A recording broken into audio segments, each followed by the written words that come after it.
Hello everyone, कैसे हैं आप सब। एक बार पुनः शिव कोचिंग क्लासेस पर स्वागत है। उम्मीद करता हूं आप सब अच्छे होंगे, मस्त होंगे, बेहतर होंगे और आप सभी की पढ़ाई बेहतर चल रही होगी। प्यारे बच्चों, हम लगातार आप लोगों के लिए क्वेश्चन आंसर करा रहे हैं और हमने एक प्लेलिस्ट बना दिया है ताकि आप लोगों को भटकना ना पड़े। और आज भी यहाँ पे बच्चों हम इम्पोर्टेंट क्वेश्चन आंसर देखने वाले हैं। देखिए, ये शॉर्ट नोट्स है। कुछ बच्चे कहते हैं सर नोट्स लेने के क्या फ़ायदे हैं। अब इसमें बढ़िया सा क्वेश्चन आंसर, एकदम छोटे छोटे क्वेश्चन आंसर जो आप लोगों को 3 नंबर दिला देगा, 2 नंबर आसानी से दिला देगा। आज आप लोग मज़ेदार क्वेश्चन करने वाले हैं। इसके पहले हमने जो भी वीडियोज प्रोवाइड किया है ज़रूर आप देख लेना बच्चों। चलिए शुरू करते हैं। आज का पहला प्रश्न बच्चों, संक्रमण तत्व से आप क्या समझते हैं। संक्रमण तत्व, हालांकि सभी को पता है कि डी ब्लॉक के तत्वों को संक्रमण तत्व कहते हैं। ठीक है, इसका सबसे खासियत है बच्चों कि n-1d कक्षक में यदि इलेक्ट्रॉन प्रवेश कर रहा है तो इसका मतलब वो संक्रमण तत्व है। दूसरा चीज, n-1d कक्षक अपूर्ण होना चाहिए, अयुग्मित होना चाहिए। यदि पूर्ण भरा हुआ है उसे हम संक्रमण तत्व नहीं मानते। जैसे क्वेश्चन आता है जिंक है, कैडमियम है, इनको हम पूर्णतः संक्रमण तत्व नहीं मानते। क्यों? क्योंकि इनके डी कक्षक में पूर्ण रूप से इलेक्ट्रॉन भरे रहते हैं। हम संक्रमण तत्व उन्हीं को मानते हैं जिसमें अयुग्मित डी कक्षक है। इसका मतलब बच्चों डी में पूरे के पूरे 10 इलेक्ट्रॉन ना भरे हों। ठीक है, तो वे तत्व जिनके बाह्यतम कोश अपूर्ण हो, 2 बाह्यतम कोश अपूर्ण हो, जैसे बच्चों आपके n-1d और ns। ठीक है, 2 बाह्यतम कोश अपूर्ण हो जिनमें अंतिम इलेक्ट्रॉन n-1d उपकोश में प्रवेश करते हैं, उन्हें हम संक्रमण तत्व कहते हैं।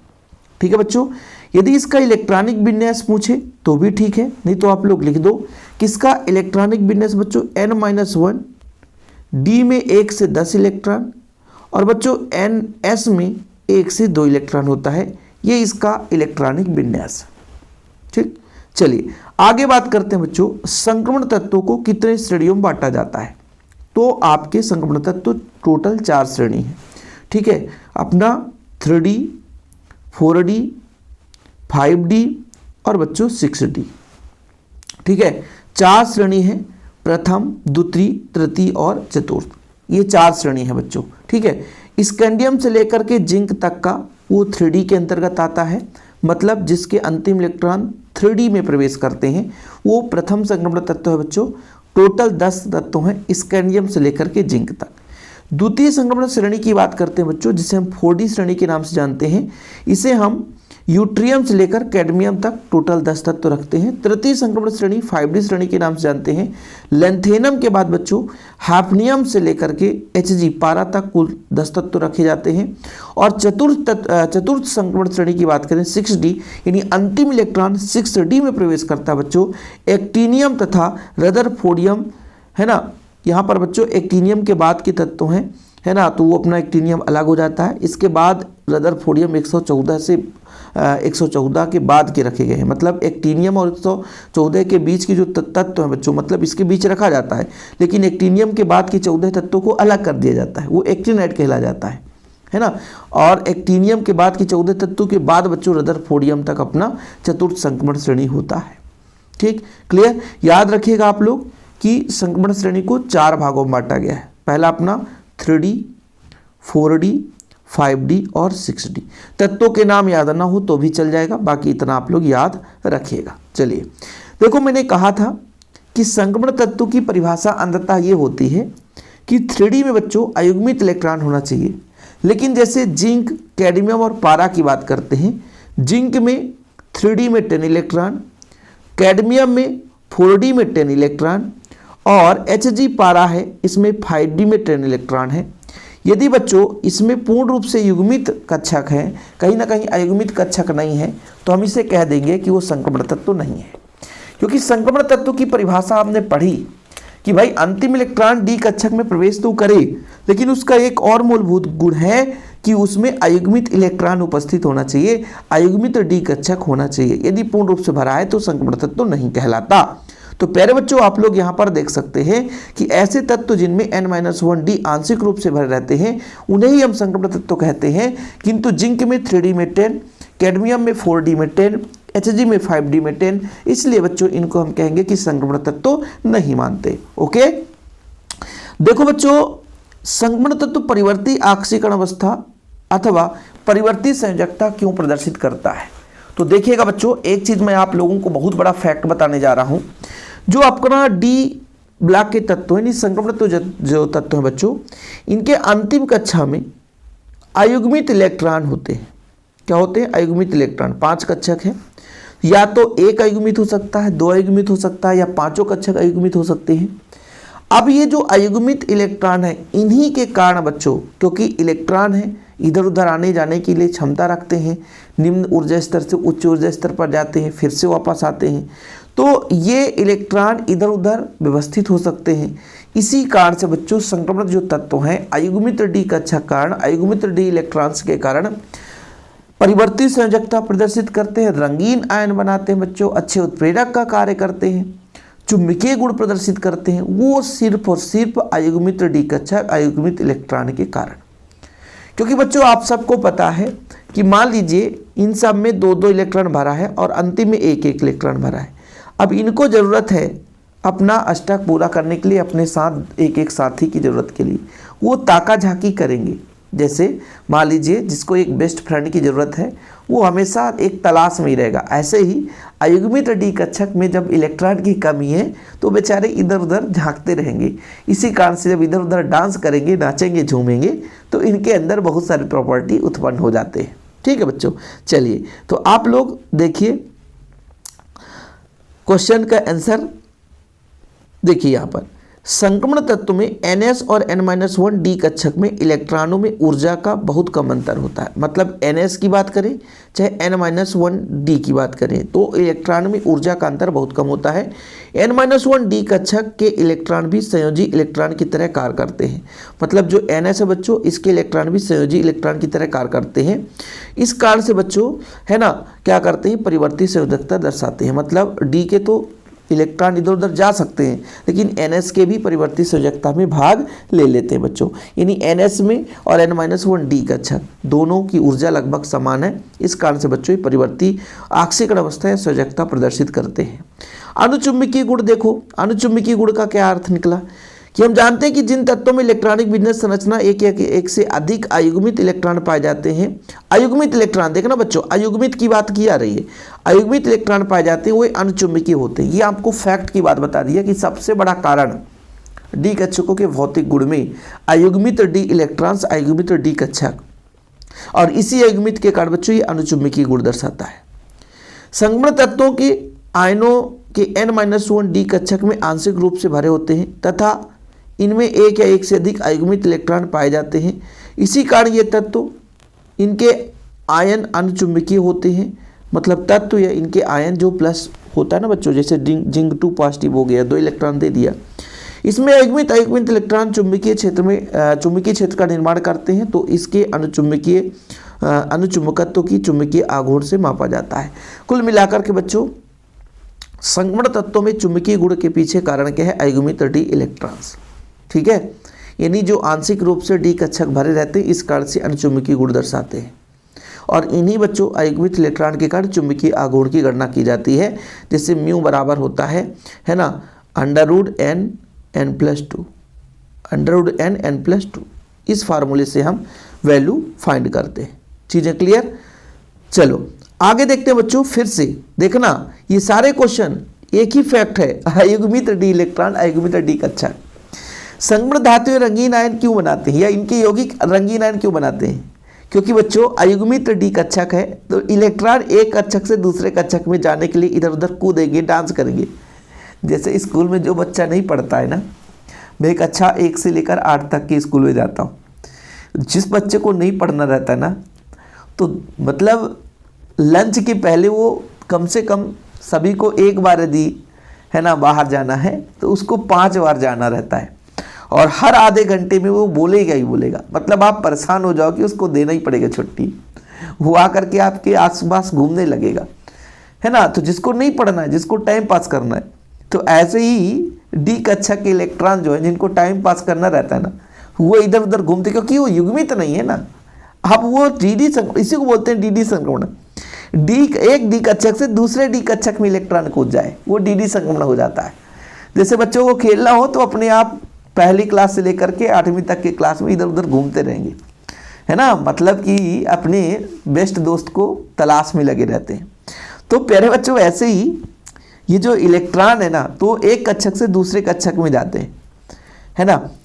अब देखो बच्चों, रंगीन आयन के पीछे एक फैक्ट है कि जब इलेक्ट्रॉन जो ये दो ऊर्जा स्तर में बढ़ जाता है, एक निम्न ऊर्जा स्तर और एक उच्च ऊर्जा स्तर में। अब जैसे बच्चों इलेक्ट्रॉन आयुग्मित है, किसी तरीके से यदि ऊर्जा प्राप्त किए तो निम्न ऊर्जा स्तर से उच्च ऊर्जा स्तर पर चले जाते हैं, चले तो जाते हैं, लेकिन जब वापस आते हैं तो फिर ऊर्जा का उत्सर्जन करते हैं, है ना, और वो रंग के रूप में हमें दिखाई देता है। जैसे देखिएगा बच्चों, संक्रमण तत्व, संक्रमण धातु आयनों रंग क्या बोला बच्चों, संक्रमण धातु के आयन या यौगिक, ऐसा लिखो, अपूर्ण रूप से संक्रमण धातु के भरे n-1 डी कक्षक के कारण होता है। अयुग्मित डी कक्षक, सीधा सीधा फंडा कि संक्रमण धातुओं के यौगिक रंगीन आयन बनाते हैं या संक्रमण धातु ही प्राय रंगीन होते हैं, इसके पीछे कारण है कि n-1 डी कक्षक अपूर्ण रूप से भरा होता है। जिन संक्रमण धातुओं में अयुग्मित डी कक्षक इलेक्ट्रॉन होते हैं उनमें इलेक्ट्रॉन का एक कक्षक से दूसरे कक्षक में संक्रमण होता है। बताए ना कि एक कक्षक से दूसरे कक्षक में चले जाते हैं, इसे ही डी संक्रमण कहते हैं। इस समय दृश्य प्रकाश के कुछ विकिरणों को अवशोषित करते हैं तथा शेष विकिरणों को रंगीन प्रकाश के रूप में छोड़ देते हैं। दृश्य प्रकाश से एनर्जी लिए तो कुछ को अवशोषित कर लिए और जिसको छोड़ दिए उसी का रंग हमें आयन के रूप में या रंग के रूप में दिखाई देता है। जैसे बच्चों Cr4 पॉजिटिव नीला रंग, कई बार आपका ऑब्जेक्टिव पूछा जाता है। Cr4 पॉजिटिव कौन सा, नीला रंग। Mn2 पॉजिटिव बैगनी रंग, Cr3 पॉजिटिव बैगनी रंग, है ना, Fe2 पॉजिटिव हरा रंग। यहाँ से क्वेश्चन सीधा सीधा पूछ देता है बच्चों। चलिए आगे बात करते हैं, आप लोगों को देखना मजा आ जाएगा। संक्रमण तत्व एक अच्छा उत्प्रेरक होता है, क्यों? आप फैक्ट की बात करेंगे, अंतिम में वहीं जाएंगे, अयुग्मित डी कक्षक। ठीक है, इसके दो कारण हैं। संक्रमण तत्वों में रिक्त डी कक्षक पाए जाते हैं। आप पूरे फिजिकल प्रॉपर्टी में रिक्त डी कक्षक आएगा, जिससे ये तत्व क्रिया कारकों से जुड़कर आसानी से माध्यमिक यौगिक बनाते हैं। जैसे उत्प्रेरक का काम क्या है बच्चों, रासायनिक अभिक्रिया के दर को बढ़ाना या घटाना। तो किसी के साथ जुड़ोगे तब तो उसको आप मोटिवेट करोगे। तो ऐसे ही इसमें रिक्त डी कक्षक है, तो आसानी से किसी के साथ बंध बना लिया, उससे मोटिवेट किया कि तो अभिक्रिया संपन्न कर और फिर छोड़ दिया। दूसरा, संक्रमण धातुओं पृष्ठीय क्षेत्रफल अधिक होना। जैसे आप लोग कहीं पे किसी लोग बैठाना चाहते हो तो आपके घर में यदि प्लेस ज़्यादा है तो फिर कार्यक्रम बड़ा हो जाएगा, यदि प्लेस कम है तो फिर कार्यक्रम छोटा होगा, फिर आप लोग पैलेस में काम करेंगे। आजकल पैलेस का ज़माना क्यों आ गया, इतनी शादियाँ हो रही हैं। पैलेस शहरों के लिए बना था। क्यों बनाया था मैरिज गार्डन बच्चा, कि जिसके घर में जगह ना हो तो बढ़िया जाए वहीं पे शादी करे, लोगों का गैदरिंग होता है, इकट्ठा होते हैं लोग। लेकिन आज अब जो गांव में पर्याप्त जगह है वो भी कल्चर बना लिया है कि पैलेस फैशन हो गया है। तो लेकिन यहाँ पर संक्रमण धातुओं का फैशन पुराना है कि भाई ये पर्याप्त मात्रा में क्षेत्रफल प्रदान करते हैं और इसी क्षेत्रफल के कारण ये थोड़ी से अच्छे उत्प्रेरक की भांति कार्य करते हैं। जैसे यहाँ पर देखो बच्चों, आयरन का उपयोग अमोनिया बनाने की हैबर विधि में करते हैं। निकेल का उपयोग तेल के हाइड्रोजनीकरण में करते हैं। प्लेटिनम का उपयोग सल्फ्यूरिक अम्ल बनाने में किया जाता है। अब तो ये आपके सिलेबस से हट गया, नहीं पहले रहता था सल्फ्यूरिक अम्ल बनाने की संपर्क विधि। अगला प्रश्न बच्चों, संक्रमण धातु उपसहयोगी यौगिक के संकुल या संकर यौगिक बनाते हैं, क्यों? संकुल यौगिक क्यों बनाते हैं? फिर वही पर्याप्त डी कक्षक में, है ना, इलेक्ट्रॉन ग्रहण करने की क्षमता होगी। देखो बच्चों, इसके पीछे कारण है। संक्रमण तत्व संलग्नी लिगेंडों के साथ संकुल यौगिक बनाने की क्षमता रखते हैं, क्योंकि देखो संकुल यौगिक में क्या होता है, लिगेंड जुड़ता है।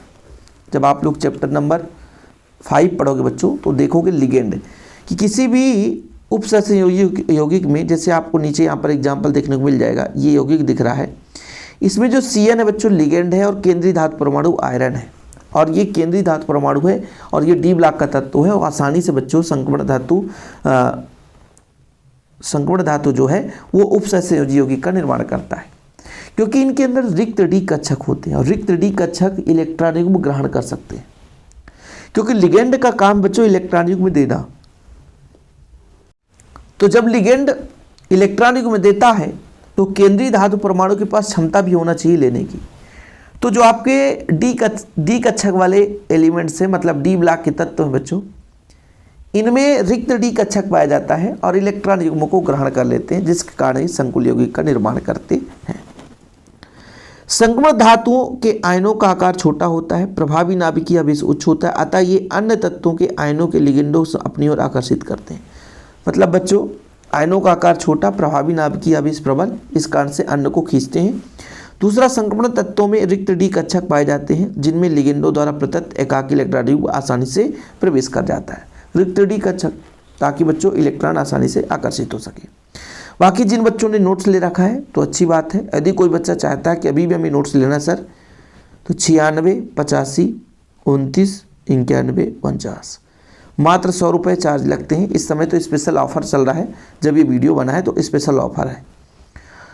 चलिए बच्चों, संक्रमण तत्वों के गलनांक क्वथनांक उच्च होते हैं क्यों? संक्रमण तत्वों के गलनांक क्वथनांक उच्च होते हैं क्यों? क्योंकि बच्चों इसमें आप सबको पता है कि बाह्यतम कोश में जितना ज़्यादा इलेक्ट्रॉन होंगे उसको गलाना उतना ही कठिन होगा। अब जैसे बात की जाती है कि संक्रमण तत्वों का गलनांक क्वथनांक उच्च क्यों होता है, क्योंकि भाई साहब इनकी बंधन ऊर्जा ज़्यादा होगी। जैसे मान लीजिए मैंने कहा कि डी ब्लॉक के तत्वों के बारे में बच्चों की NS और N-1D, इनका ऊर्जा लगभग समान होता है। तो किसी के साथ ये जब जुड़ते हैं तो ये दोनों भाग ले लेते हैं और बंध बना लेते हैं, जिससे प्रबल हो जाता है। और बंध प्रबल हो गए तो उसको तोड़ना आसान नहीं होता, इसलिए गलनांक क्वथनांक कुछ होता है। जैसे इसको पढ़िए बच्चों कि संक्रमण तत्वों में NS और N-1D कक्षकों में इलेक्ट्रॉनों की ऊर्जा अंतर बहुत कम होता है पाया जाता है, जिसमें N-1D कक्षकों के इलेक्ट्रॉन भी संयोजी कोश के इलेक्ट्रॉन की तरह व्यवहार प्रदर्शित करते हैं तथा बंध बनाने में भाग लेते हैं। इसमें NS इलेक्ट्रॉन धात्विक बंध तथा N-1D कक्षक इलेक्ट्रॉन सहसंयोजी बंध बनाते हैं। इस प्रकार प्रबल अंतर आणविक बलों के कारण इन तत्वों के गलनांक क्वथनांक उच्च होते हैं तथा 3D श्रेणी के तत्वों गलनांक और 4D श्रेणी का दिया गया। इसे आप लोग याद ना करना, क्योंकि एग्जाम टाइम में आपको याद नहीं हो पाएगा। लेकिन फिलहाल बच्चों गलनांक क्वथनांक उच्च क्यों होता है कि NS और N-1D इनकी ऊर्जा लगभग समान होती है, तो किसी के साथ यदि बंध बनाते हैं तो दोनों के दोनों बंध बनाने में भाग ले लेते हैं। ठीक है, जिस कारण बच्चों प्रबल बंध हो जाता है, जिससे इलेक्ट्रॉन निकलना कठिन हो जाता है ना, तो गलनांक क्वथनांक उच्च हो जाता है। अगला बच्चों, जिंक कैडमियम Hg का गलनांक क्वथनांक कम होता है क्यों? अरे बाबू बहुत बढ़िया है। बोले सर 3D में 10 इलेक्ट्रॉन, 4D में 10 इलेक्ट्रॉन, 5D में 10 इलेक्ट्रॉन, जब इसमें पूर्णतः इलेक्ट्रॉन भरे हुए हैं तो ये डी कक्षक जो है बंधन में भाग नहीं लेते, बंध बनाते समय भाग नहीं लेते, केवल आपका बाहर का भाग लेगा भी। तो इसी कारण से बच्चों इनका गलनांक क्वथनांक अपेक्षाकृत थोड़ा सा कम होता है। यदि डी कक्षक जुड़ा होता सहसंयोजी बंध से किसी से, तो फिर थोड़ा सा उसका गलनांक क्वथनांक कुछ होता। लेकिन बच्चों जब डी में पूरे 10 इलेक्ट्रॉन भरे हो तो क्यों जुड़ेगा किसी से? वो किसी से क्यों दुश्मनी लेगा, जबरदस्ती धक्का क्यों मारेगा? स्वतंत्र है भाई, वो ऑलरेडी फुलफिल है। समझ रहे हो ना? अगला क्वेश्चन बच्चों, अप्रारूपी संक्रमण तत्वों को समझाइए। प्रारूपी और अप्रारूपी। तो अप्रारूपी देखो, जिंक कैडमियम मरकरी परमाणुओं में N-1D कक्षक पूर्ण भर रहते हैं। ये तत्व डी समुदाय के तत्वों के गुणों के आधार पर बहुत समानता रखते हैं, परंतु डी ब्लॉक के तत्वों में रखे गए हैं, अतः इन तत्वों को डी समुदाय में नहीं माना जाता। इस कारण से इसे अप्रारूपी तत्व बोलेंगे। कहने का तात्पर्य जो जिंक है, कैडमियम और मरकरी हमने बताया कि 3D में 10, 4D में 10, 5D में 10 पूर्ण रूप से भरे हैं, तो डी कक्षक कहाँ दर्शाएगा? परंतु बहुत कुछ समानताएं पाई जाती है, इसलिए इसे डी ब्लॉक में रखा जाता है। इस कारण से इसको अप्रारूपी तत्व बोल देते हैं। लेकिन बच्चों प्रारूपी तत्व है ना, जो कि बिल्कुल डी ब्लॉक के ही तत्व के एलिमेंट्स की परिभाषित है बच्चों, इनमें अयुग्मित डी कक्षक पाया जाता है, इस कारण से इन्हें प्रारूपी तत्व कहा जाता है। इसके बाद डी ब्लॉक के तत्वों में कुल कितने तत्व एलिमेंट हैं? तो टोटल 40 है बच्चों। 4 श्रेणी में बांटा गया है।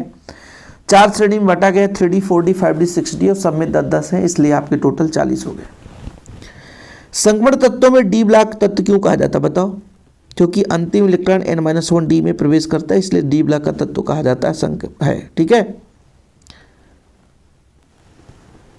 क्रोमियम का इलेक्ट्रॉनिक विन्यास तो हर बच्चे से पता होगा कि भाई 4s1 में होता है। 3D में यदि बात करें 3D में 10 इलेक्ट्रॉन, क्रोमियम है बच्चों तो 5 इलेक्ट्रॉन, 3D5 3D5 3D5, क्या बच्चों 3D5।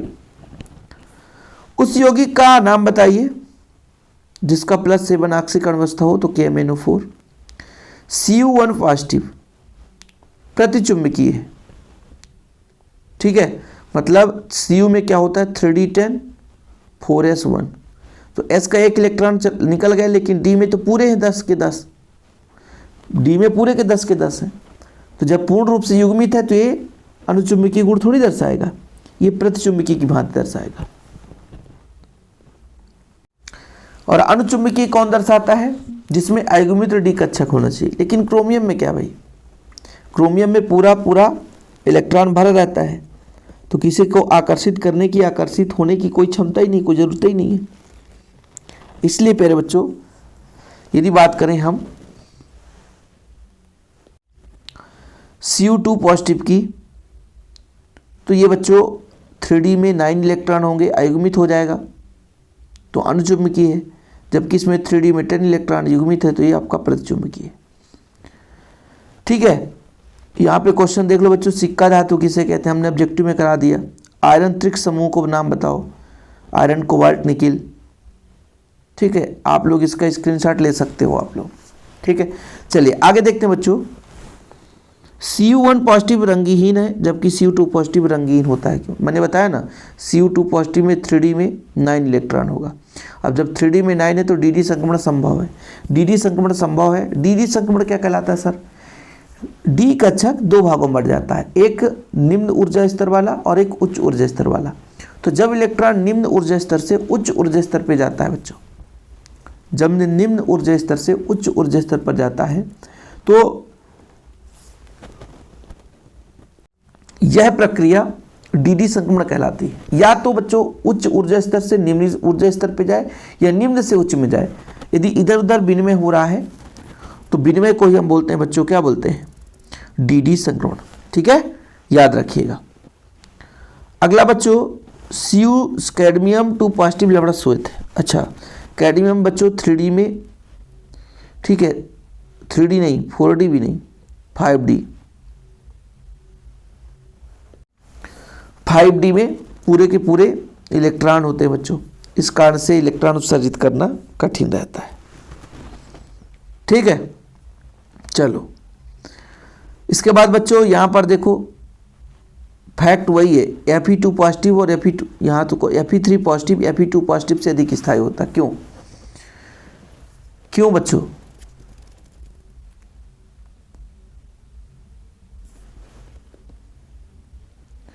क्योंकि ये Fe3 पॉजिटिव है, ज़्यादा इलेक्ट्रॉन दिया है तो वो किसी के साथ ज़्यादा बंध बनाने की क्षमता रखता है, इस कारण से ज़्यादा स्थायी होता है बच्चों। सभी संक्रमण धातु तत्व धातु होते हैं? बताओ, क्वेश्चन बताओ। सभी संक्रमण तत्व धातु होते हैं? तो बाह्य कोश में एक या दो इलेक्ट्रॉन होने के कारण इनके इलेक्ट्रॉन त्यागने की प्रबल प्रवृत्ति होती है, अतः इन्हें, इस कारण इन्हें सभी को संक्रमण तत्व कहा जाता है। अंतः संक्रमण तत्व बताओ, जिनके अंतिम इलेक्ट्रॉन n-1 D कक्षक प्रवेश करता है उसे अंतः संक्रमण तत्व कहते हैं। n-2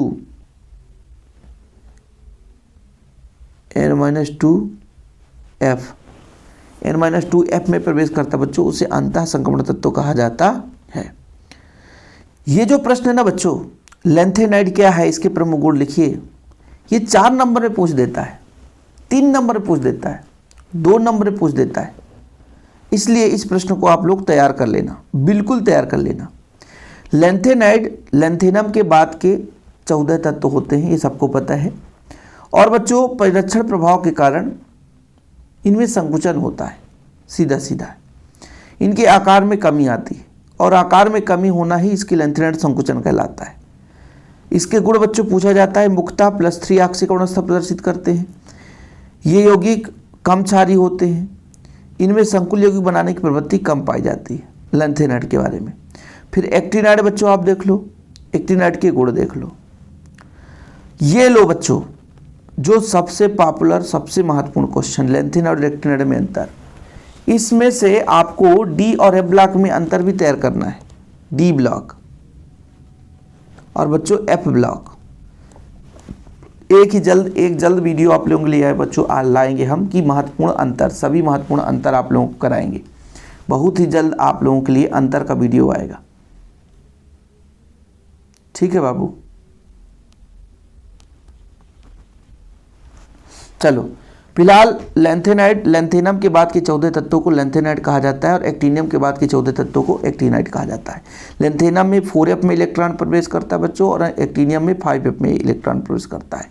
लैंथेनम जो मुख्यतः +3 आक्सीकरण अवस्था दर्शाता है, ये +3 के अलावा +4, +5, +6 दर्शाते हैं। ये कम क्षारीय होते हैं, अधिक क्षारीय होते हैं इनके यौगिक, ये संकुल यौगिक बनाते हैं। इनमें संकुल यौगिक बनाने की प्रवृत्ति और अधिक पाई जाती है, ये कम पाई जाती है, इसमें अधिक। ठीक है, तो मुश्किल से 4 अंतर आप लोग तैयार कर लेना किसी भी दम पे। जो नोट्स ले रखे होंगे वो नोट्स में सब कुछ मिलता है, ये अंतर वगैरह सब रहता है। लैंथेनाइड संकुचन किसे कहती है आपने पढ़ लिया बच्चों। लैंथेनाइड संकुचन, लैंथेनाइड के तत्वों में आकार में कमी होना लैंथेनाइड संकुचन कहलाता है। डी और एफ ब्लॉक के तत्वों में अंतर पक्का ध्यान रखना। पोटेशियम, ये आप लोगों को पढ़ना है, पोटेशियम डाइक्रोमेट बनाने की विधि। और ये बच्चों मैं कह दूं कि इसको मैं याद कराऊं तो ये आपको बिना याद कराए ही याद करना होगा। पहले पोटेशियम डाइक्रोमेट बनाना है, फिर पोटेशियम क्रोमेट से सोडियम डाइक्रोमेट बनाना है, फिर बच्चों पोटेशियम परमैंगनेट बनाना है। तो इतने क्वेश्चन आप लोग कर लेना, आज के लिए इतना ही है ना। बाकी जो नोट्स लेना चाहते हैं अभी भी वक्त है। 96 85 29 91 49 9685299149 मेरा पर्सनल नंबर है, आप लोग कांटेक्ट करें, नोट्स लें। जय हिंद, वंदे मातरम।